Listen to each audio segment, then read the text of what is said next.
বৃষ্টি হওয়ার পরে প্রকৃতি এক অসম্ভব সুন্দর রূপ ধারণ করে, যা ইতিমধ্যে আপনারা সবাই জানেন। তাই আর ঘরে থাকতে পারলাম না, বের হয়ে আসলাম আশেপাশের প্রাকৃতিক সৌন্দর্য দেখার জন্য। আমি আছি টঙ্গী গাজীপুর এলাকা। বৃষ্টিতে রাস্তাঘাট সব ভেজা ভেজা হয়ে আছে। আমি রওনা দিয়েছি টঙ্গী রেল স্টেশনের উদ্দেশ্যে। দিনটি ছিল 2025 সালের 16 এপ্রিল। রেল লাইনে এসে দেখি প্রকৃতিক অসম্ভব সৌন্দর্য ধারণ করে রেখেছে আকাশ, এবং চারিদিকে হয়েছে ঘন অন্ধকার। আকাশ থেকে এখনো মেঘ কাটেনি, মনে হচ্ছে যে আবারও সুযোগ পেলে বৃষ্টি নেমে আসবে। তাই তাড়াহুড়া করে ঘুরে আবার বাসায় চলে যেতে হবে। আগে থেকে রেল লাইনে হাঁটতে আমি খুব পছন্দ করি, তাই এখন মনের সুখে রেল লাইনে হাঁটছি আর আশেপাশে সুন্দর পরিবেশ, প্রকৃতি দেখছি।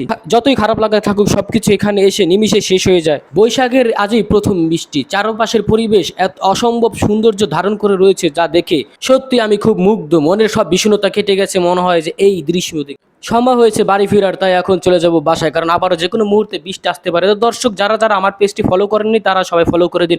আর ইতিমধ্যে যারা ফলো করে দিয়েছেন সবাইকে আমার কলিজার ভালোবাসা রইল। আপনাদের সুস্থতা কামনা করছি। দেখা হবে নতুন কোনো ভিডিওতে। আল্লাহ হাফেজ।